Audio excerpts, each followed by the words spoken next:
দেশে করোনায় একদিনে ৫ জন সহ ১৬৮ জনের মৃত্যু। প্রায় ৫,০০০ নমুনা পরীক্ষায় নতুন শনাক্ত ৫৫০'রও বেশি। গণস্বাস্থ্যের কিটের কার্যকারিতা পরীক্ষার অনুমতি দিল ওষুধ প্রশাসন। অপরিকল্পিত লকডাউনে বাড়ছে করোনার ঝুঁকি, সুনির্দিষ্ট পদক্ষেপের তাগিদ বিশেষজ্ঞদের। সুরক্ষা মাথায় রেখেই খুলে দেয়া হচ্ছে জীবিকার পথ, দাবি স্বাস্থ্য অধিদপ্তরের। করোনা সংক্রমণের গতি প্রকৃতি নিয়ে দেশ বিদেশের বিপরীতমুখী নানা তথ্য, অনুমান নির্ভর গবেষণা নিয়ে সুযোগ নেই আত্মতুষ্টির, সতর্ক করলেন জনস্বাস্থ্য বিশেষজ্ঞরা। করোনা পরিস্থিতি মোকাবেলা করে এগিয়ে যাচ্ছে পদ্মা সেতুর কাজ, কর্মপদ্ধতিতে পরিবর্তন। পেছালো জুলাইয়ে সব স্প্যান বসানোর পরিকল্পনা। এবং করোনা ও আকস্মিক বন্যার হুমকির মধ্যেই সিলেট অঞ্চলের কৃষি খাতে সুবাতাস, লক্ষ্যমাত্রার চেয়ে বেশি ধান ঘরে তোলার আশাবাদ। চাল উৎপাদন হবে ১৮ লাখ মেট্রিক টনের বেশি।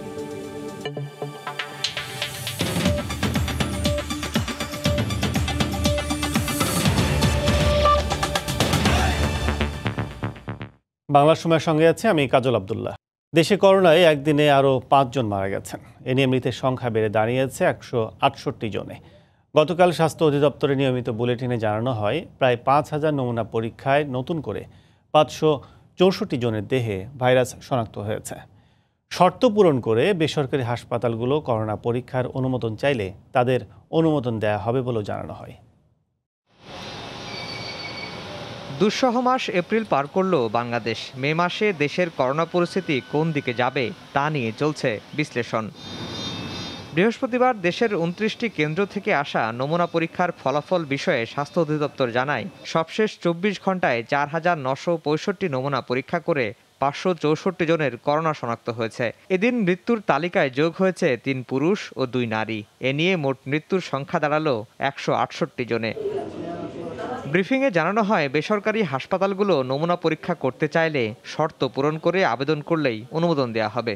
বেসরকারি হাসপাতাল যারাই আমাদের শর্ত পূরণ করতে পারবে, তাদের পিসিআর ল্যাবের যা শর্ত লাগে সেই সব যদি তারা সবাই ফুলফিল করেন, তাহলে আমরা বেসরকারি হাসপাতালগুলিকে পূর্বের শর্ত অনুযায়ী আমরা অনুমোদন দিয়ে দিব। ১ লক্ষ পিসিআর কিট রয়েছে জানিয়ে আরও কিট আমদানির প্রক্রিয়া চলছে বলেও জানানো হয় ব্রিফিংয়ে।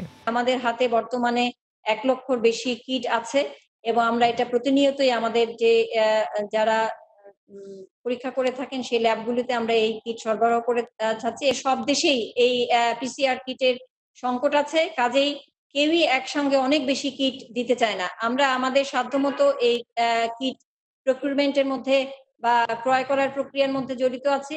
সবাইকে স্বাস্থ্যবিধি মেনে চলার পরামর্শ দিয়ে বাড়ির বয়োবৃদ্ধদের দিকে বিশেষ নজর দেওয়ার অনুরোধ করেছেন স্বাস্থ্য অধিদপ্তর। কুয়েত বাংলাদেশ সরকারি হাসপাতাল। আফজাল হোসেন, সময় সংবাদ, ঢাকা। করোনার সবশেষ পরিস্থিতি নিয়ে স্বাস্থ্য অধিদপ্তরের গতকালের বুলেটিনের বিশ্লেষণ করেছেন রিপোর্টার রাশেদ লিমন।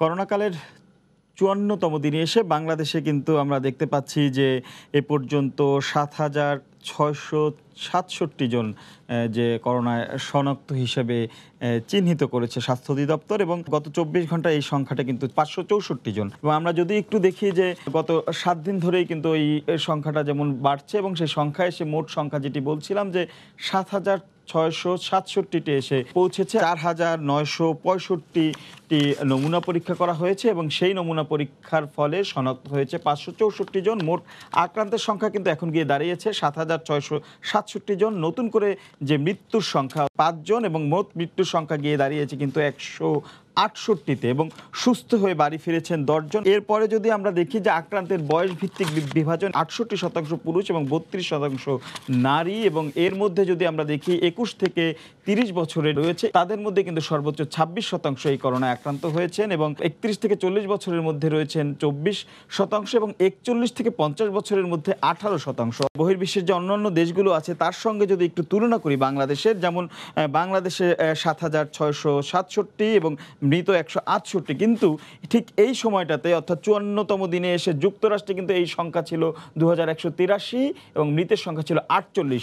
যুক্তরাজ্যে কিন্তু এই সময় এসে আরও ভয়াবহ পরিস্থিতি ছিল, যেমন ৮,০৭৭ এবং মৃতের সংখ্যা কিন্তু সেখানে ৫০৮ জন ছিল। এবং আমরা যদি আরও দেখি ইতালিতে, সেখানের অবস্থা কিন্তু বলা যায় এই 54তম দিনে এসেই কিন্তু তারা প্রায় ৭৪,০০০ রোগী শনাক্ত করতে পেরেছিল এবং তাদের মৃতের সংখ্যাও কিন্তু অনেক ছিল, ৭,৫৩০। তবে এই সাবকন্টিনেন্টে অর্থাৎ এই উপমহাদেশে এসে কিন্তু আমরা যেটা বলছি বা বিভিন্ন বিশেষজ্ঞরা যেটা বারবারই তাদের গবেষণা অনুমান করছে, ভারতে এসে কিন্তু আমরা দেখছি যে এই সংখ্যাটা কিন্তু তুলনামূলক কম, যে চিত্রটি আমরা আসলে দেখতে পেলাম। সরকারের যে নির্দেশনা আছে অর্থাৎ লকডাউন এলাকা বা অন্যান্য জায়গায় যেভাবে রয়েছে সেগুলো যাতে মানুষ মেনে চলে, মানুষকে ঘরে থাকার পরামর্শ কিন্তু তারা দিচ্ছেন। তো এই ছিল আজকের যে সংবাদ বুলেটিন, তার সারাংশ আমার কাছ থেকে।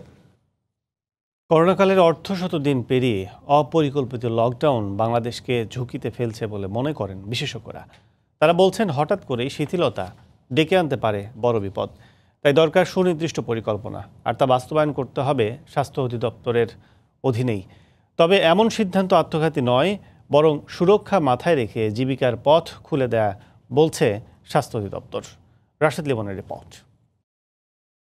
বৃহস্পতিবার পর্যন্ত দেশে ৬৪,৬৬৬টি নমুনা পরীক্ষা করে ৭,৬৬৭ জনের শরীরে কোভিড-19 শনাক্ত করেছে স্বাস্থ্য অধিদপ্তর। মৃতের সংখ্যা ১৬৮ আর সুস্থ হয়ে বাড়ি ফিরেছেন ১৬০ জন। সে হিসাবে এই মুহূর্তে দেশে করোনা আক্রান্তের সংখ্যা ৭,৩৩৯।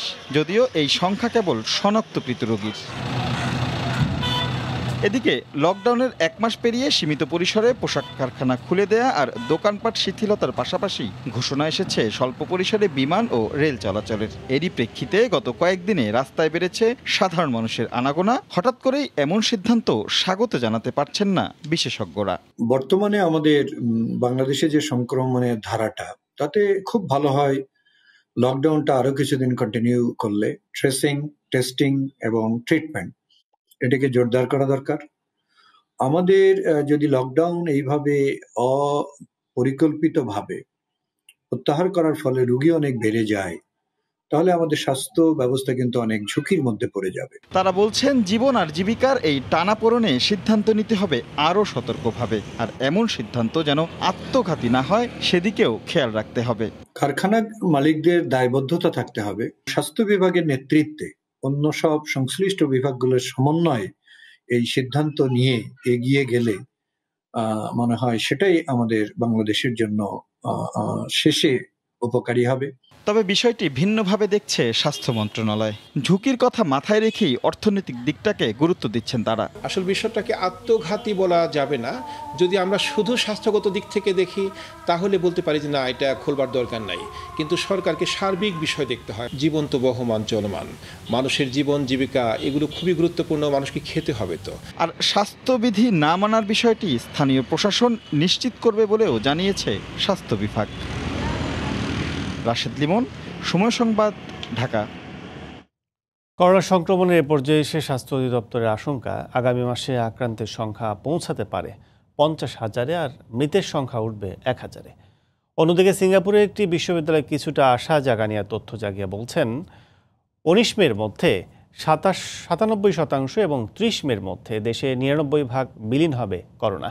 তবে দুটি গবেষণাকেই অনুমান নির্ভর বলে স্বাস্থ্যবিধি মানার পাশাপাশি চিকিৎসা ব্যবস্থা আরও শক্তিশালী করার তাগিদ জনস্বাস্থ্য বিশেষজ্ঞদের।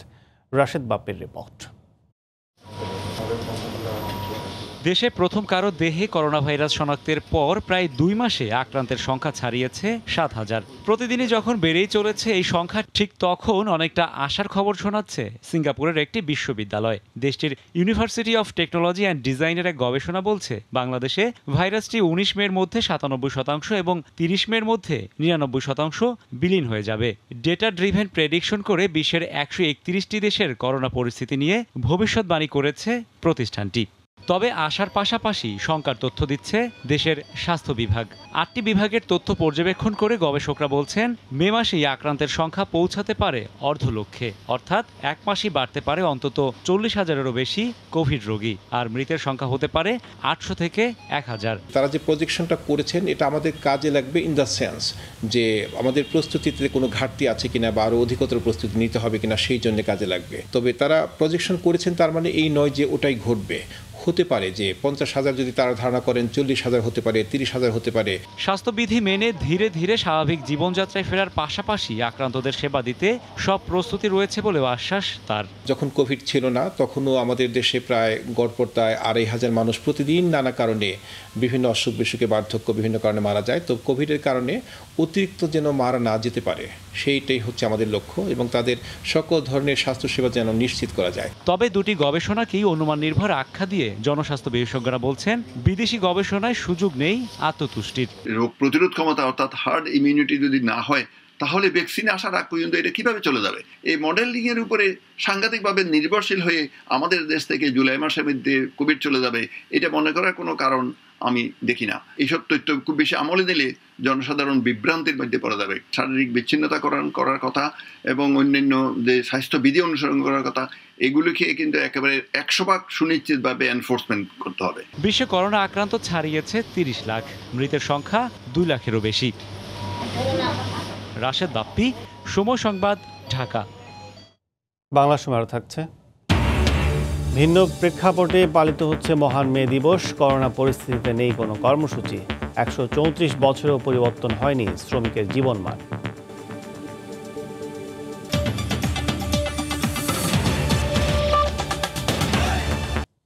দর্শক, প্রতি মাসের 1 তারিখে আমরা পদ্মা সেতু নিয়ে বিশেষ রিপোর্ট প্রচার করে থাকি। আজ থাকছে করোনা ভাইরাসের মধ্যে সেতুর কাজের ধরনের রিপোর্ট। করোনা ভাইরাসের বিশেষ এ সময়ে পরিবর্তিত কর্মপদ্ধতিতে চলছে পদ্মা সেতুর কাজ। আগে প্রতিদিন 3 শিফটের পরিবর্তে বর্তমানে কাজ চলছে 2 শিফটে। কাজের অগ্রগতি ধরে রাখতে প্রকল্পের সব কর্মকর্তা কর্মচারীদের জন্য শতভাগ আবাসন ব্যবস্থা করা হয়েছে। আগামী জুলাই মাসের মধ্যে সব স্প্যান বসানোর পরিকল্পনা করা হলেও সেটি পিছিয়ে যাচ্ছে আগামী নভেম্বর মাসে। সাইফুল ইসলামের ছবিতে রিপোর্ট এহসান জুয়েলের। বদলে যাচ্ছে অনেক কিছু। বদলে যাওয়া এই সময়ে যেখানে অনেকটা থমকে আছে দেশের সব মেগা প্রকল্পের কাজ, সেখানে সীমিত পরিসরে হলেও চালিয়ে যাওয়া হচ্ছে পদ্মা সেতুর কাজ। দেশে যে কয়টি প্রকল্পে বিদেশিরা কাজ করছে তার মধ্যে সবচেয়ে বেশি চীনের নাগরিক কাজ করেন পদ্মা সেতুতে। তাই দেশে করোনা ভাইরাস শনাক্ত হওয়ার বেশ আগে থেকেই এই প্রকল্পের কাজে সমস্যা শুরু হয়। গত জানুয়ারি মাসে নববর্ষ উদযাপন করতে চীনের নাগরিকরা দেশে যাওয়ার পর ফিরতে সমস্যায় পড়েন। পরে অনেকে দেশে ফেরার পর কোয়ারেন্টাইন কাটিয়ে কাজে যোগ দিলেও দেশে করোনা ভাইরাস শনাক্ত হওয়ার পর থেকে দেশীয় শ্রমিকদের মধ্যে আতঙ্ক ছড়াতে শুরু করে। তাদের মধ্যে অনেকে ছুটিতে চলে যাওয়ায় ব্যাঘাত ঘটছে কাজে। আমাদের শ্রমিকের সংখ্যা কিছু কমে গেছে, বাংলাদেশি শ্রমিক প্লাস কনসালটেন্টের কি স্টাফ তারা কিছু কমে গেছে, যার জন্য আমরা আসলে 3 শিফটে কাজ করতে পারছি না। 3 শিফটের পরিবর্তে আমরা এখন 2 শিফটে কাজ করছি, বাট আমাদের বোঝাপড়ার মধ্যে কোনো সমস্যা নাই। এই অবস্থায় পাল্টে নিতে হয়েছে অনেক পরিকল্পনা। কর্মীদের জন্য নির্মাণ করা হয়েছে স্থায়ী আবাসন ব্যবস্থা। কাজের গতিও কমে এসেছে। তাই পরিকল্পনায় থাকলেও এখন আর জুলাই মাসের আগে সব স্প্যান বসানো সম্ভব নয়। চলতি মাসে 2টি স্প্যান বসানোর পরিকল্পনা রয়েছে প্রকল্প কর্তৃপক্ষের। একটার পর একটা জটিলতা। পদ্মা সেতুর কাজে সবচেয়ে বেশি ভুগিয়েছে পিলারের নকশা জটিলতা। সেই জটিলতা কাটিয়ে যখন সবগুলো পিলার হয়ে গেছে তখন তত্তর করে কাজ এগিয়ে যাওয়ার কথা। সেখানে সারা দেশের মতো পদ্মা সেতুর কাজেও প্রভাব ফেলছে করোনা ভাইরাসের ধাক্কা। তবে এই জটিলতা কাটিয়ে বিকল্প উপায় হলো কাজ শেষ করার ব্যাপারে আশাবাদী সেতু কর্তৃপক্ষ। এহসান জুয়েল, সময় সংবাদ, মাওয়া, মুন্সিগঞ্জ। করোনা ভাইরাস ও আকস্মিক বন্যার হুমকির মাঝেই আশার কথা শোনাচ্ছে সিলেট অঞ্চলের কৃষি বিভাগ। সরকারের সব আয়োজনে লক্ষ্যমাত্রার চেয়ে বেশি ধান ঘরে তুলবেন কৃষক। চলতি বোরো মৌসুমে বিভাগের 4টি জেলায় 5 লাখ হেক্টর জমি থেকে 18 লাখ মেট্রিক টনের বেশি চাল উৎপাদন হবে বলে আশা করা হচ্ছে। বছরের একমাত্র ফসল ঘরে তুলতে পারায় আনন্দে উচ্ছ্বসিত কৃষকেরা। বিস্তারিত জানাচ্ছেন ইকরামুল কবির, ছবি তুলেছেন নওশাদ আহমদ চৌধুরী। করোনা ভাইরাসের কারণে দেশের অর্থনীতিতে যখন অচল অবস্থা দেখা দিয়েছে তখন সিলেট অঞ্চলের কৃষি সম্প্রসারণ অধিদপ্তর দিচ্ছে সুসংবাদ। বড় ধানের টার্গেট পূরণ করে এখন উপচে পড়ছে ধানের হিসেব। লক্ষ্যমাত্রা অতিক্রম করে এই বছর বড় আবাদ হয়েছে 4,74,195 হেক্টর। আবহাওয়া অধিদপ্তর ও পানি উন্নয়ন বোর্ডের সতর্কীকরণ কেন্দ্র এপ্রিল মাসের শেষের দিকে আকস্মিক বন্যার পূর্বাভাস দেয়। একদিকে করোনা আতঙ্কে ধান কাটার শ্রমিক সংকট, অন্যদিকে বানের পানি, ফলে বছরের একমাত্র ফসল ঘরে তোলা নিয়ে উৎকণ্ঠায় ছিলেন কৃষকেরা। এমন পরিস্থিতিতে সরকার অন্য জেলা থেকে দ্রুত শ্রমিক পাঠানোর পাশাপাশি ভর্তুকি দিয়ে কৃষকের হাতে তুলে দেয় কম্বাইন্ড হারভেস্টার ও রিপার মেশিন। ফলে সব বিপর্যয় কাটিয়ে কাঙ্ক্ষিত সোনালী ফসল ঘরে তুলতে পেরে দারুণ খুশি কৃষকেরা। দান হয়েছে, আল্লাহ দিছে, খুশি খুশি।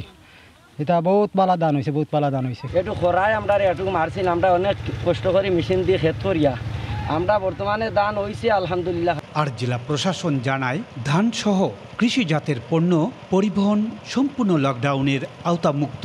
কৃষির সাথে যে কার্যক্রমগুলো আছে এগুলো চলমান থাকবে এবং চলমান থাকার কারণেই বাম্পার ফলন হওয়ার কারণে আমি বিশ্বাস করি যে আমাদের খাদ্য সংকট তো হবেই না।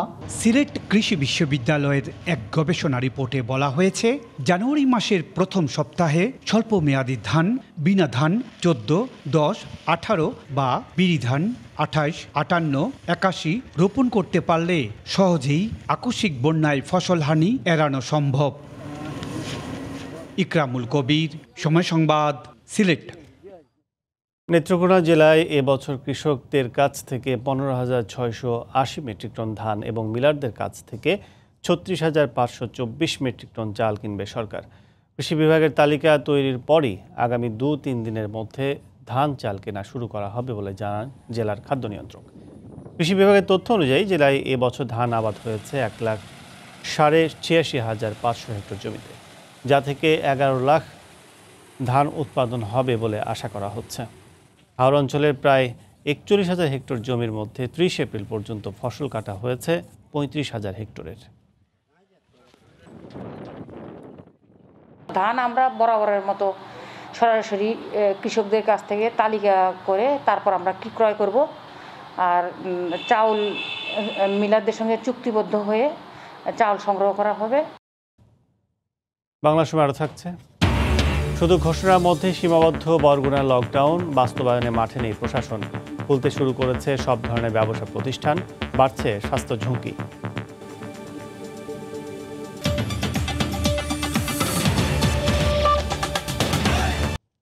করোনা পরিস্থিতিতে সম্পূর্ণ ভিন্ন প্রেক্ষাপটে পালিত হচ্ছে মহান মে দিবস।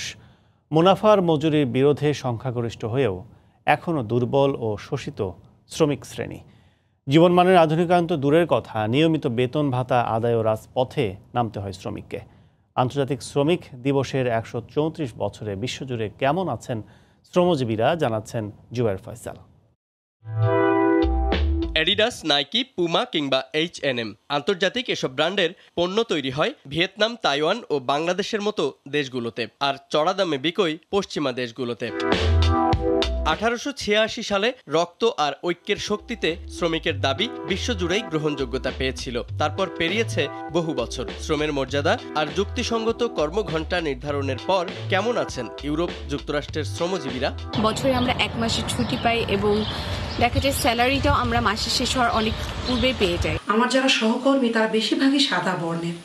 সত্যি কথা বলতে কি, কাজের ক্ষেত্রে আমি কোনো বৈষম্য অনুভব করিনি, বরং আমার কাজের সর্বোচ্চ মূল্য আমি পেয়েছি। বাংলাদেশের চিত্র এখনো অনেকটাই ভিন্ন।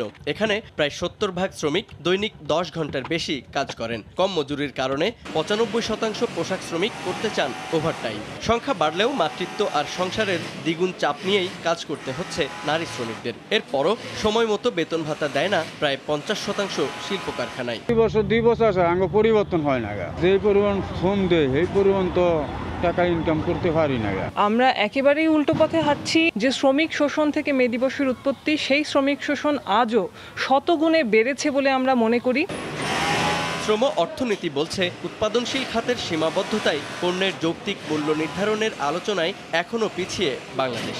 এর নেতিবাচক প্রভাবের পুরোটাই পড়ছে শ্রমিকদের ওপর। পণ্যের বহুমুখীকরণ করে উচ্চ আয়ের পণ্যে যতটা সরে আসা উচিত ছিল ততটা কিন্তু আমরা সরে আসতে পারিনি। যখন নেগোসিয়েট করা হয় পণ্য মূল্য নিয়ে, আমাদের এক ধরনের দুর্বলতার জায়গা দিয়েছে। দেশের শ্রমঘন খাতগুলোর মধ্যে দিনমজুরের সংখ্যাই প্রায় 60%। এখনো যাদের নুন আনতেই পান্তা ফুরোয়। উৎপাদন, ভোগ ও বন্টনে ভারসাম্য আনার সঙ্গে শিকাগোর আত্মত্যাগের বড় উদ্দেশ্য ছিল মজুরিয়ার মুনাফার দ্বন্দ্বের অবসান। কিন্তু 134 বছর পরও শ্রমিক শ্রেণী আজও আটকে আছে আগ্রাসী পুঁজিবাদেই। করোনা উত্তর যুগে আরও মানবিক হোক পৃথিবী, শ্রমজীবীদের জন্য শুধু বেতন ভাতা নয়, নিশ্চিত হোক মানসম্মত জীবন ব্যবস্থা। জুবাইর ফয়সাল, সময় সংবাদ, ঢাকা। করোনার প্রভাবে পটুয়াখালীতে অন্যান্য পেশার মতো নৌযানের উপর নির্ভরশীল শ্রমিক ঘাট সংশ্লিষ্ট ব্যবসায়ীরা পড়েছেন বিপাকে। 1 মাস ধরে লঞ্চ চলাচল বন্ধ থাকায় কর্মহীন হয়ে মানবেতর দিন কাটছে তাদের। লঞ্চ মালিকদের দাবি, আয় বন্ধ, ব্যাংক ঋণ পরিশোধ করতে গিয়ে শ্রমিকদের বেতন দিতে পারছেন না তারা। সুজন দামের ছবি ও মনির হোসেন বাদলের তথ্য নিয়ে রিপোর্ট। প্রতিদিন রাজধানী সহ দেশের বিভিন্ন স্থান থেকে নৌপথে পটুয়াখালী যাতায়াত করত হাজার হাজার মানুষ। এতে জীবিকার ব্যবস্থা হতো লঞ্চ শ্রমিক, কুলি ও ঘাটের ইজারাদারদের। করোনা সংক্রমণ রোধে গত 1 মাস ধরে লঞ্চ চলাচল বন্ধ থাকায় নৌ সংশ্লিষ্ট শ্রমিকরা পড়েছেন চরম বিপাকে। পরিবার পরিজনদের নিয়ে মানবেতর দিন কাটছে তাদের। জাহাজ বন্ধ, মালিক মহাজনের দুইটাই উপলক্ষে যদি এটা মাল জিনিস আনবে তাও আনতে পারতেছে না। বেতন ভাতা দেবে না না দেবে এখন পর্যন্ত কোনো এই বিষয়ে আলাপ সালাপ হয় নাই। যারা সরাসরি এই লঞ্চঘাটের সুবিধা ভোগ করে আজকে তারা অত্যন্ত না খেয়ে, একবেলা খেয়ে না খেয়ে দিনাতিপাত করছে। শুধু নৌ শ্রমিকরাই নন, ঘাটে থাকা দোকান ও হোটেল ব্যবসায়ীদেরও একই অবস্থা। লঞ্চ বন্ধ, এই জন্য আমাদের বেচা কিনা বন্ধ, আমাদের দোকানপাট বন্ধ। আজ প্রায় 25 দিন এর মধ্যে লঞ্চ চলাচল বন্ধ। লঞ্চ ব্যবসা বন্ধ থাকায় ও ব্যাংক ঋণ পরিশোধ করতে গিয়ে শ্রমিকদের বেতন দিতে পারছেন না বলে দাবি লঞ্চ মালিকদের। এই অবস্থায় সরকারি সহায়তা চেয়েছেন তারা। এই যে লঞ্চ ব্যবসা আমরা করি, আসলে লঞ্চ ব্যবসা যে কিভাবে করব বা করতে পারবো কি পারবো না, না ধ্বংস হয়ে যাবে, এটা আসলে আমার জানা নাই। পটুয়াখালী জেলার সাথে 18টি রুটে ছোট বড় 49টি লঞ্চ চলাচল করে। এতে 34টি ঘাটে কর্মসংস্থান হয় প্রায় 2000 শ্রমিকের। সময় সংবাদ, পটুয়াখালী। 1 মাসেরও বেশি সময় বন্ধ থাকার পর গতকাল আবার শুরু হলো বেনাপোল পেট্রোপোল বন্দরের আমদানি রপ্তানি। স্বল্প পরিসরে শুরু হলেও স্বস্তি ফিরেছে ব্যবসায়ীদের। পণ্য খালাসের আগে ও পরে ট্রাকে জীবাণুনাশক ছিটানো হচ্ছে বলে জানান কাস্টমস কর্মকর্তারা। করোনা পরিস্থিতিতে লকডাউনের কারণে বাণিজ্য কার্যক্রম বন্ধ রেখেছিল ভারত। করোনা সংক্রমণ রোধে গত 22শে মার্চ বাংলাদেশের বেনাপোল স্থলবন্দর দিয়ে আমদানি রপ্তানি বাণিজ্য বন্ধ করে দেয় ভারত সরকার। এতে দীর্ঘদিন ধরে পণ্য বোঝাই প্রায় 5000 ট্রাক আটকা পড়ে পেট্রাপোল বন্দরসহ আশপাশের এলাকায়। 1 মাস 8 দিন পর নিষেধাজ্ঞা তুলে নেওয়ার পর অবশেষে বৃহস্পতিবার বিকেলে বেনাপোল পেট্রাপোল বন্দরের বাণিজ্য কার্যক্রম শুরু হয় স্বল্প পরিসরে। এদিন বিজিবি ও বিএসএফ এর নিরাপত্তার মধ্য দিয়ে বিশেষ ব্যবস্থায় ট্রাক প্রবেশ ও বের করানো হয়। করোনার সংক্রমণ ঠেকাতে দুই দেশের সীমান্ত বন্দরেই জীবাণুনাশক ছিটানো হয় ট্রাকগুলোতে। এরপর কাগজপত্র যাচাই শেষে পণ্য খালাস করা হয়। এখানকার যে হেলথের নিরাপত্তা ব্যবস্থা, আমাদের দিককার সেটা আমরা হেলথের নিরাপত্তা ব্যবস্থা নিয়েছি। আমাদের মাস্ক বা আমাদের স্যানিটাইজেশনের ব্যবস্থা যেটা আমরা সেটা করেছি। আনুষ্ঠানিকভাবে ভারত হতে নিত্য প্রয়োজনীয় পণ্য, কৃষিজ পণ্য আমদানি কার্যক্রম শুরু হয়েছে। কাস্টমস কর্তৃপক্ষ প্রাথমিক পর্যায়ে কাগজাদি রক্ষাদি পরীক্ষাদি কাজ সম্পন্ন করছে।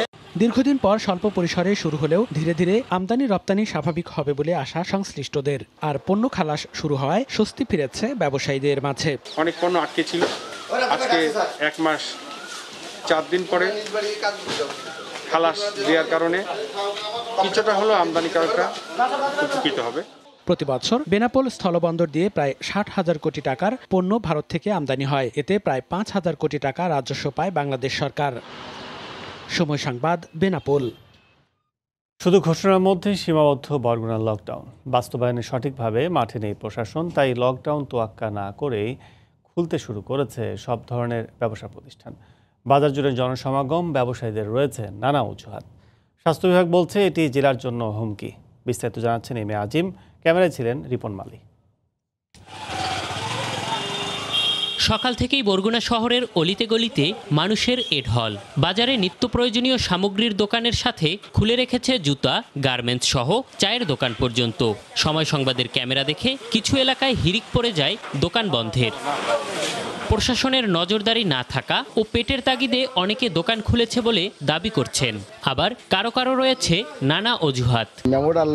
নেওয়ার জন্য দোকানটা খুলছে, মাল দেন না, বেশি করি না, চা বেশি না। প্রশাসনে বলছে যে কলা রুটি এগুলো খাদ্য বেচেন খাওয়ান দাওয়ান লাগে আমরা এই জন্য করতেছি, পকেটে টাকা নাই। শুধু নিত্য প্রয়োজনীয় সামগ্রীর দোকান বেলা 12টা পর্যন্ত খোলা রাখার নির্দেশ রয়েছে জেলা প্রশাসনের, কিন্তু দুপুর গড়িয়ে বিকেল, তারপর সন্ধ্যা হয়ে যাচ্ছে, কেউ মানছে না নিয়ম। আর দোকান খোলা থাকায় জনসমাগম শুরু হয়েছে ঠিক আগের মতোই। একটা দোকান খোলা ওপারে তাই আমি মনে করলাম যে একটু বসি, এই আর কি। মার সাথে শুনলে করলাম এই বন্ধ করতে না। অবশ্য বাজার জুড়ে মানুষের এমন লকডাউন না মেনে ঘোরাঘুরি ভয়াবহ ক্ষতির কারণ হয়ে দাঁড়াতে পারে বলে দাবি সিভিল সার্জনের। ঘরে একাকী অবস্থান করতে হবে, তাদেরকে বাজারে বা সমাজে বিভিন্ন জায়গায় সমাবেশে ঘোরাঘুরি করা একদম উচিত হবে না। তবে লকডাউন না মানা ব্যক্তিদের বিরুদ্ধে ব্যবস্থা নেওয়ার আশ্বাস দিলেন জেলা প্রশাসক। জনসমাগম বন্ধ করা হয়েছে, ওষুধের দোকান, এগ্রিকালচারের কৃষি পণ্য, খাবার, এসেনশিয়াল গুডস যেগুলো আছে সেগুলো আমাদের এই নিষেধাজ্ঞার বাইরে থাকবে। জেলায় 9 জনের শরীরে করোনা শনাক্ত হওয়ার পর গত 18 এপ্রিল লকডাউন ঘোষণা করে জেলা প্রশাসন। এম এ আজিম, সময় সংবাদ, বরগুনা। 2 মাস বন্ধ থাকার পর নদীতে আজ থেকে আবারও শুরু হয়েছে মাছ ধরা, কিন্তু প্রয়োজনীয় সরঞ্জামের অভাবে মাছ ধরা নিয়ে নতুন সংকটে পড়েছেন ভোলার জেলেরা। করোনার কারণে অনির্দিষ্টকালের জন্য হাটবাজার বন্ধ থাকায় জাল, ইঞ্জিন সহ প্রয়োজনীয় মৎস্য সরঞ্জাম পাওয়া যাচ্ছে না। এ অবস্থায় কিছু জেলে নদীতে নামলেও সংকট সমাধানের উপায় না পেয়ে হতাশ অনেকেই। অবশ্য এই সমস্যার সমাধানে দ্রুত কার্যকরী ব্যবস্থা নেওয়ার কথা জানিয়েছে মৎস্য বিভাগ। নাসিরউদ্দিন লিটনের তথ্য ও উৎপল দেবনাথের ছবি নিয়ে রিপোর্ট। জাটকা সংরক্ষণে গত 1 মার্চ মেঘনা ও তেঁতুলিয়া নদীর 190 কিলোমিটার অভয়াশ্রমে মাছ ধরার উপর নিষেধাজ্ঞা শেষ হয়েছে 30 এপ্রিল। দীর্ঘদিনের অলস সময় কাটানোর পর আবারও নতুন উদ্যমে মাছ শিকারে নেমেছেন জেলেরা। তবে সদর উপজেলার ইলিশা, রাজাপুর, তুলাতুলি ও শিবপুর মাছঘাটের 2 শতাধিক জেলের অভিযোগ, লকডাউনে দোকানপাট বন্ধ থাকায় জাল সহ প্রয়োজনীয় সরঞ্জামাদি কিনতে পারছেন না। ফলে প্রস্তুতি থাকা সত্ত্বেও নদীতে নামতে পারছেন না অনেকে। অভিযান পালন করছি, অন্তরা গাঙ্গন পাই না, জাল ফাল পাই না। আমরা অনেক কষ্টতে আছি, এখন আমরা জাল ফাল লাইন করি, অভিযান শেষ আমরা নদীতে নামবো। আমরা অভিযান মানবো, কিন্তু আমাদেরকে যে এটা সহযোগিতা করতে আছে, আর্থিক সহযোগিতা দিতে আছে, এটা যেন আমরা ঠিক মতো পাই। এদিকে করোনার প্রভাবে এবারের অভিযান ছিল অনেকটা ঢিলেঢালা। তারপরও নিষেধাজ্ঞা শেষে জীবনের তাগিদে নদীতে ছুটছে অনেক নৌকা, ট্রলার। এ অবস্থায় চলমান সংকট কাটাতে সহযোগিতার দাবি জানিয়েছে মৎস্যজীবী সমিতি। জেলেরা এখনো নৌকা, জাল সব রেডি করতে পারে না, তো জেলেদের যে চাউলটা দেওয়ার কথা সম্পূর্ণ চাউলটা দিয়া পাশাপাশি যদি আরো কিছু দেওয়া হইতো জেলেদের জন্য অনেক ভালো হইতো। আর মাছ শিকারে জেলেদের প্রয়োজনীয় সরঞ্জামাদি সহজলভ্য করার দাবি এই বিশেষজ্ঞের। জেলেরা যদি মাছ ধরতে পারে, আমার মনে হয় যে তাদের জন্য ত্রাণের ব্যবস্থা সীমিত পরিসরে করলেও তখন কোনো সমস্যা নেই। তারা নিজেরাই নিজেদের সংসার চালানোর মতো সংসম্পন্ন হবে। মৎস্য কর্মকর্তা জানান, জেলেদের সরঞ্জাম সরবরাহ সহজ করতে কার্যকরী ব্যবস্থা নেওয়া হচ্ছে। আমরা জেলা প্রশাসন এবং উপজেলা প্রশাসনের সঙ্গে আলোচনা করে মৎস্য সরঞ্জাম সংশ্লিষ্ট দোকানগুলো যাতে খোলা রাখা যায় এবং মৎস্যজীবীগণ যেন তাদের মাছ ধরার সরঞ্জাম সংগ্রহ করতে পারেন, এই জন্য আমরা কার্যকর ব্যবস্থা গ্রহণ করব। এবছর জেলায় ইলিশ উৎপাদনের লক্ষ্যমাত্রা 1,60,000 মেট্রিক টন। গত 10 মাসে আহরিত ইলিশের পরিমাণ 1,55,000 মেট্রিক টন। সময় সংবাদ, ভোলা। এদিকে কাপ্তাই হ্রদে মধ্যরাত থেকে আগামী 3 মাসের জন্য মাছ ধরা, পরিবহন ও বাজারজাতকরণের উপর নিষেধাজ্ঞা আরোপ করা হয়েছে। দক্ষিণ এশিয়ার বৃহত্তম এই হ্রদে অন্যান্য বছরের মতো এবারও কার্প জাতীয় মাছের প্রাকৃতিক প্রজনন ও বংশবৃদ্ধির জন্য এই সিদ্ধান্ত নিয়েছে মৎস্য বিভাগ। বাংলাদেশ মৎস্য উন্নয়ন কর্পোরেশনের রাঙ্গামাটির ব্যবস্থাপক লেফটেন্যান্ট কমান্ডার তৌহিদুল ইসলাম জানান, কাপ্তাই হ্রদ দেশের কার্প জাতীয় মাছের অন্যতম উৎস হওয়ায় মাছের প্রজনন মৌসুমকে কেন্দ্র করে এই সিদ্ধান্ত নেওয়া হয়েছে। নিষেধাজ্ঞা কার্যকর করতে হ্রদ সংলগ্ন এলাকার বরফ কলগুলো বন্ধ রাখা হবে। পাশাপাশি নিয়মিত ভ্রাম্যমাণ আদালত পরিচালনা করবে মৎস্য বিভাগ।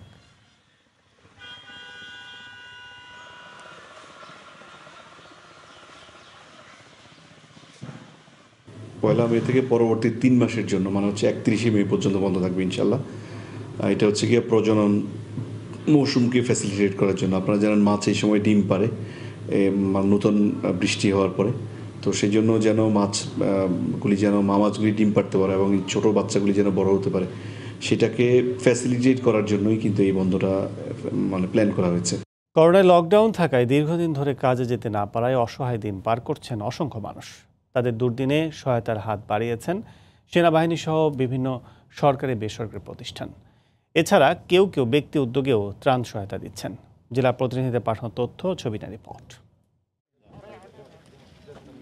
নিজেদের বরাদ্দকৃত রেশন কম গ্রহণ করে অসহায় নিম্ন আয়ের মানুষের মধ্যে বিভিন্ন প্রকার খাবার সামগ্রী বিতরণ করেছেন সেনাবাহিনীর সদস্যরা। বৃহস্পতিবার সকালে খুলশী থানাধীন বিভিন্ন এলাকায় নিম্ন আয়ের মানুষের ঘরে ঘরে গিয়ে ত্রাণ বিতরণ করা হয়। করোনা সংক্রমণ প্রতিরোধে আমরা সিভিল প্রশাসনের সাথে প্রথম থেকে মাঠে আছি। আমরা লোকজনকে উদ্বুদ্ধ করছি যেন তারা বাইরে না আসে। নড়াইলে নিজের সামান্য সামর্থ্য নিয়েই করোনার কবলে কর্মহীনদের পাশে দাঁড়ালেন মুক্ত শেখ নামে এক সমাজসেবী যুবক। এলাকার 850 পরিবারের তালিকা তৈরি করে তাদের বাড়ি বাড়ি গিয়ে মুক্ত স্লিপ পৌঁছে দেন। এলাকার 2টি মুদি দোকান ঠিক করেছেন, যার যার সুবিধা মতো সেখানে গিয়ে ওই স্লিপ দেখালেই দোকানি মালামাল দিয়ে দিচ্ছেন। শরীয়তপুরে সরকারি ত্রাণ সহায়তার পাশাপাশি পানি সম্পদ উপমন্ত্রী AKM এনামুল হক শামীম ব্যক্তিগতভাবে খাদ্য সহায়তা প্রদান করছেন বিভিন্ন এলাকায়। করোনা সংকটে কর্মহীন হয়ে পড়া ঝালকাঠির নলছিটি পৌরসভার 2000 পরিবারকে প্রধানমন্ত্রীর ত্রাণ তহবিল থেকে পাঠানো হয় খাদ্য সামগ্রী। ঝিনাইদহে বিভিন্ন গ্রামের কর্মহীন হয়ে পড়া হতদরিদ্র 200 পরিবারের বাড়িতে বাড়িতে খাদ্য সামগ্রী বিতরণ করে জেলা বঙ্গবন্ধু সৈনিক লীগ। যশোরে করোনার প্রভাবে কর্মহীন দরিদ্র মানুষের মাঝে খাদ্য সহায়তা প্রদান করেছেন যশোর ইনস্টিটিউটের সদস্যরা। বাগেরহাটের শরণখোলায় করোনায় কর্মহীন মানুষের মাঝে খাদ্য সহায়তা বিতরণ করেছেন শেখ হাসিনা সেনানিবাসের সদস্যরা। সকালে শরণখোলা উপজেলার অসহায়দের বাড়িতে গিয়ে ক্যাপ্টেন আরাফাত হোসেনের নেতৃত্বে খাদ্য সহায়তা দেওয়া হয়। ব্রাহ্মণবাড়িয়ায় শতাধিক প্রতিবন্ধীর মাঝে নরসিংদী জেলা প্রশাসকের পাঠানো খাদ্য সামগ্রী বিতরণ করা হয়েছে। সকালে ড্রিম ফর ডিসএবিলিটি ফাউন্ডেশনের মাধ্যমে শহরের কাজীপাড়া আইটিএল একাডেমি মাঠে খাদ্য সামগ্রী বিতরণ করা হয়। এছাড়া শেরপুর, গোপালগঞ্জ, দিনাজপুর সহ দেশের বিভিন্ন স্থানে সরকারি বেসরকারি উদ্যোগে কর্মহীন হয়ে পড়া দরিদ্রদের মাঝে ত্রাণ সহায়তা দেওয়া হয়। ইসমাত জাহান শুক্লা, সময় সংবাদ। এখনও ত্রাণ সহায়তা পৌঁছায়নি খাগড়াছড়ির অনেক জায়গায়। অভিযোগ উঠেছে অনিয়মের। অভিযোগের সত্যতা মিললে ব্যবস্থা নেওয়ার আশ্বাস দিয়েছে প্রশাসন। করোনা পরিস্থিতিতে জেলার দীঘিনালা, লক্ষ্মীছড়ির দুর্গম গ্রামগুলোর প্রায় 200 পরিবারের কাছে এখনও পৌঁছেনি ত্রাণ সহায়তা। কিছু কুচক্রী মহল নিজেদের আখের গোছাতে ওজনে কম দেয়া থেকে শুরু করে নানা অপকর্ম করছেন ত্রাণ বিতরণে। ভুক্তভোগীরা বলছেন স্বজনপ্রীতির কারণে বঞ্চিত হচ্ছেন তারা। এতে মানবেতর দিন কাটাচ্ছেন পাহাড়ের হতদরিদ্র ও নিম্ন আয়ের পরিবারগুলো। তবে এইসব অভিযোগ খতিয়ে দেখে দ্রুত ব্যবস্থা নেয়ার কথা জানান উপজেলা নির্বাহী কর্মকর্তা।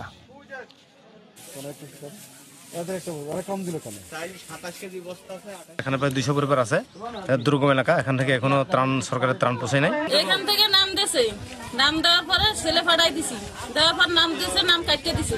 আমাদের নিরীহ ত্রিপুরা জনগোষ্ঠীরা এখন লকডাউন হয়ে এখন বাড়ি থেকে কেউ বাইরে করতে পারছে না। ত্রাণ বিতরণে ওজনে কম দেওয়ার যে ঘটনাটি ঘটেছে সেটা আমাদের নলেজে আসছে এবং আমরা এই সঙ্গে অত্যন্ত দুঃখজনক এই ধরনের ঘটনায় কঠোর অ্যাকশনে যাচ্ছি। 1 বছরের বকেয়া বেতনের দাবিতে নারায়ণগঞ্জে মানববন্ধন করেছেন অর্ধ শতাধিক স্বাস্থ্যকর্মী। সকালে শহরের প্রেস ক্লাবের সামনে আউটসোর্সিং স্বাস্থ্যকর্মী অ্যাসোসিয়েশনের উদ্যোগে এই কর্মসূচি পালন করা হয়। এতে অংশ নেন জেলার বিভিন্ন উপজেলার স্বাস্থ্য কমপ্লেক্সের অর্ধ শতাধিক স্বাস্থ্যকর্মী। পরে সেখানে এক আলোচনা সভা অনুষ্ঠিত হয়। এতে সংগঠনের সভাপতি আল ইমরানের সভাপতিত্বে বক্তব্য রাখেন সহ সভাপতি নাজমা বেগম ও সাধারণ সম্পাদক মুকুল চন্দ্র দেবনাথ। করোনা পরিস্থিতিতেও জীবনের ঝুঁকি নিয়ে বিনা পারিশ্রমিকে কাজ করছেন তারা। তবে বকেয়া বেতন পরিশোধের ব্যাপারে জেলা প্রশাসক ও জেলা সিভিল সার্জনকে লিখিতভাবে আবেদন করলেও এর কোনো সমাধান না হয় দ্রুত বকেয়া বেতন পরিশোধের দাবিতে সরকারের কাছে দাবি জানান তারা। মোংলায় বিকাশ হ্যাকার গ্রুপের এক সক্রিয় সদস্যকে গ্রেফতার করেছে পুলিশ। গতকাল সকালে পৌর এলাকায় অভিযান চালিয়ে তাকে গ্রেফতার করা হয়। সংবাদ সম্মেলন করে পুলিশ আরও জানায়, দীর্ঘদিন ধরে বিকাশ অ্যাকাউন্ট হ্যাক করে টাকা হাতিয়ে আসছিল সিয়াম চৌধুরী।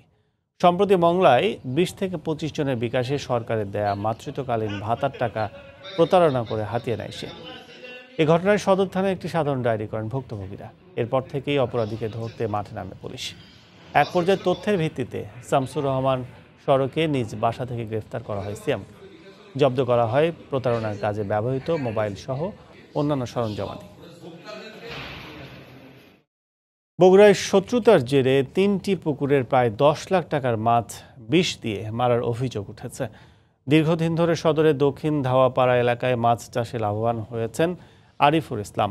তবে পূর্ব শত্রুতার জেরে বুধবার রাতে অজ্ঞাত কেউ তার পুকুরে গ্যাস, ট্যাবলেট ও বিষ প্রয়োগ করে।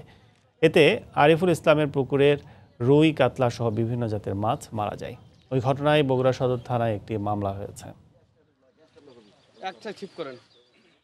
গত রাতে আমার 3টা পুকুরে কে বা কাহারা গ্যাস ট্যাবলেট মারে আমার প্রায় 9 লক্ষ টাকার মাছ ক্ষতিগ্রস্ত মারা যায়। কুমিল্লায় 17,000 ইয়াবা সহ এক ডাক্তার ও তার গাড়ি চালককে গ্রেফতার করেছে পুলিশ। গতরাতে ঢাকা চট্টগ্রাম মহাসড়ক থেকে তাদের গ্রেফতার করা হয়। গতকাল সকালে সংবাদ সম্মেলন করে পুলিশ আরও জানায়, চট্টগ্রামের লোহাগড়া থেকে মাদক পাচার হচ্ছে এমন খবরে কুমিল্লার দাউদকান্দি টোল প্লাজার অবস্থান নেয় গোয়েন্দা পুলিশ।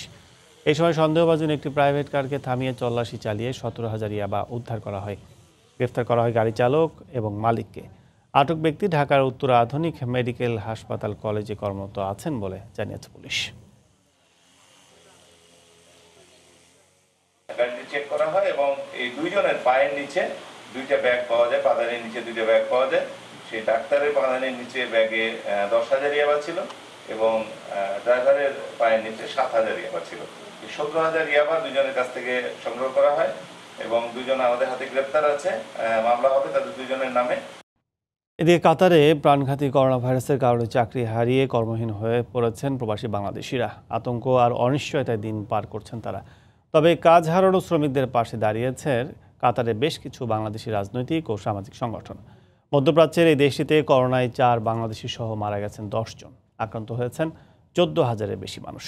কাতার থেকে আনোয়ার হোসেন মামুনের তথ্য, ছবি নিয়ে রিপোর্ট। বিশ্ব মহামারী করোনা ভাইরাস ছড়িয়ে পড়ার পর থেকেই ঘরে বসে দিন পার করছেন কাতারে কর্মরত প্রবাসী বাংলাদেশিরা। এতে চরম মানবেতর দিন পার করছেন তারা। তাদের সহযোগিতায় এগিয়ে এসেছেন প্রবাসী বাংলাদেশিদের বিভিন্ন রাজনৈতিক ও সামাজিক সংগঠন। তারই ধারাবাহিকতায় চাকরি হারানো বাংলাদেশিদের খাদ্য সামগ্রী বিতরণ করল কাতার বিএনপি। কাতারে হাজার হাজার বাংলাদেশি আজ কর্মহীন হয়ে পড়েছে এবং তারা মানবতার জীবন যাপন করছে। বাংলাদেশ থেকে প্রণোদনা যে দিয়েছে 5 লক্ষ টাকা, এটা একেবারে নগণ্য। অন্যান্য ও ব্যক্তি উদ্যোগে কর্মহীন বাংলাদেশিদের পাশে দাঁড়ানোর আহ্বান প্রবাসীদের। কাতারে বিভিন্ন রাজনৈতিক সংগঠন এবং সামাজিক সংগঠন আছে, সবাইকে বলবো কাতারে কর্মহীন শ্রমিকদের মাঝে ত্রাণ বিতরণ করার জন্য। 25 লাখ মানুষের ছোট্ট দেশটিতে এখন পর্যন্ত 97,000-এর বেশি মানুষের নমুনা পরীক্ষা করা হয়েছে। 1,400 জনের বেশি মানুষ সুস্থ হয়ে ঘরে ফিরেছেন বলে জানিয়েছে দেশটির স্বাস্থ্য মন্ত্রণালয়। সময় সংবাদ, দোহা, কাতার। খেলার খবর। করোনা দুর্যোগের শুরু থেকেই প্রিয় ক্রিকেট সরঞ্জামাদি নিলামে তুলে অসহায় মানুষদের পাশে দাঁড়িয়েছেন দেশের ক্রিকেটাররা। এবার বিশ্বকাপ ফাইনালে জার্সি ও ব্যাটিং গ্লাভস নিলামে তোলার ঘোষণা দিয়েছেন অনূর্ধ্ব-19 বিশ্বকাপ জয়ী অধিনায়ক আকবর আলী। প্রাপ্ত অর্থ দিয়ে অসহায় দুস্থদের সহায়তার কথা জানিয়েছেন তিনি। এ সময় করোনাকে গুরুত্ব দিয়ে সবাইকে স্বাস্থ্যবিধি মেনে চলার আহ্বান জানান এই উইকেট কিপার ব্যাটসম্যান। করোনা ভাইরাসের কঠিন পরিস্থিতি মোকাবিলায় শুরু থেকেই ব্যক্তিগতভাবে অসহায় মানুষের পাশে দাঁড়িয়েছেন দেশের ক্রিকেটাররা। নিজেদের বিভিন্ন স্মারক নিলামে তুলে তহবিল গঠন করেছেন তারা। এই যেমন প্রথম ঘোষণাটা আসে মুশফিকুর রহিমের কাছ থেকে। দেশের হয়ে প্রথম ডাবল সেঞ্চুরির ঐতিহাসিক ব্যাটটি নিলামে তোলার কথা জানিয়েছিলেন মিস্টার ডিপেন্ডেবল। এরপর সাকিব আল হাসান নিলামে তোলেন তার গেল বিশ্বকাপের রানের ফোয়ারা বইয়ে দেয়া প্রিয় ব্যাটটি, যা বিক্রি হয় 20 লাখ টাকায়। 9 ফেব্রুয়ারি 2020 অনূর্ধ্ব-19 বিশ্বকাপের ফাইনাল। সেদিন দক্ষিণ আফ্রিকার পচেফস্ট্রুমে শক্তিশালী ভারতকে হারিয়ে ইতিহাস গড়েছিল বাংলার যুবারা। পেন্ডুলামের মতো ঝুলতে থাকা শ্বাসরুদ্ধকর ফাইনালে দুর্দান্ত ব্যাটিং উপহার দিয়ে দলকে জয়ের বন্দরে পৌঁছে দেন অধিনায়ক আকবর আলী। এবার করোনায় ক্ষতিগ্রস্ত মানুষের পাশে দাঁড়াতে বিশ্বকাপ ফাইনালের সেই জার্সি ও ব্যাটিং গ্লাভস নিলামে তোলার ঘোষণা দিয়েছেন অনূর্ধ্ব-19 বিশ্বকাপ জয়ী অধিনায়ক আকবর আলী। অনেক মানুষই খারাপ সময় পার করতেছে, তো এই নিলাম থেকে প্রাপ্ত অর্থটা যদি কিছুটা মানুষের জন্য একটু হেল্প করতে পারে তাহলে এই জন্য এই চিন্তা থেকেই আসলে এটা করা। প্রাইমারি পর্যায়ে আছে, পরবর্তীতে হয়তোবা আমি জানাই দিতে পারবো, কিন্তু এখনো এগুলো ফাইনালাইজ করা হয়নি।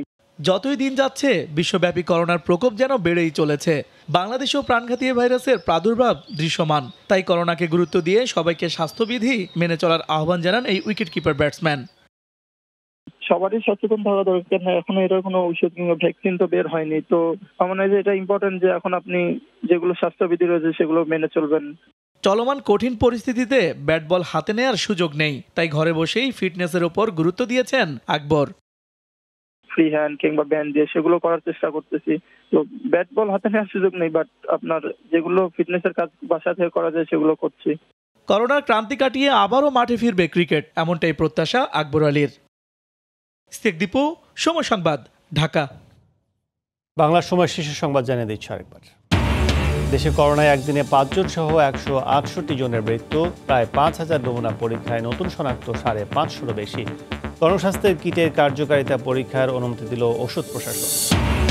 অপরিকল্পিত লকডাউনে বাড়ছে করোনার ঝুঁকি, সুনির্দিষ্ট পদক্ষেপে তাগিদ বিশেষজ্ঞদের। সুরক্ষা মাথায় রেখেই খুলে দেওয়া হচ্ছে জীবিকার পথ, দাবি স্বাস্থ্য অধিদপ্তরের। করোনা সংক্রমণের গতি প্রকৃতি নিয়ে দেশ বিদেশে বিপরীতমুখী নানা তথ্য, অনুমান নির্ভর গবেষণা নিয়ে সুযোগ নিয়ে আত্মপুষ্টির সতর্ক করলেন জনস্বাস্থ্য বিশেষজ্ঞরা। করোনা পরিস্থিতি মোকাবিলা করে এগিয়ে যাচ্ছে পদ্মা সেতুর কাজ। কর্মপদ্ধতিতে পরিবর্তন, পেছানো হলো জুলাইয়ে সব স্প্যান বসানোর পরিকল্পনা। এবং করোনা ও আকস্মিক বন্যার হুমকির মধ্যে সিলেট অঞ্চলে কৃষি খাতে সুবাতাস, লক্ষ্যমাত্রার চেয়ে বেশি ধান ঘরে তোলার আশাবাদ। চাল উৎপাদন হবে 18 লাখ মেট্রিক টনের বেশি। এই ছিল বাংলার সময়। যে কোনো খবর পেতে ভিজিট করুন সময়নিউজ.tv। আপনার মোবাইলে সময় সংবাদ দেখতে ও সব খবর পেতে ডাউনলোড করুন সময় অ্যাপ। সঙ্গে থাকুন সময়।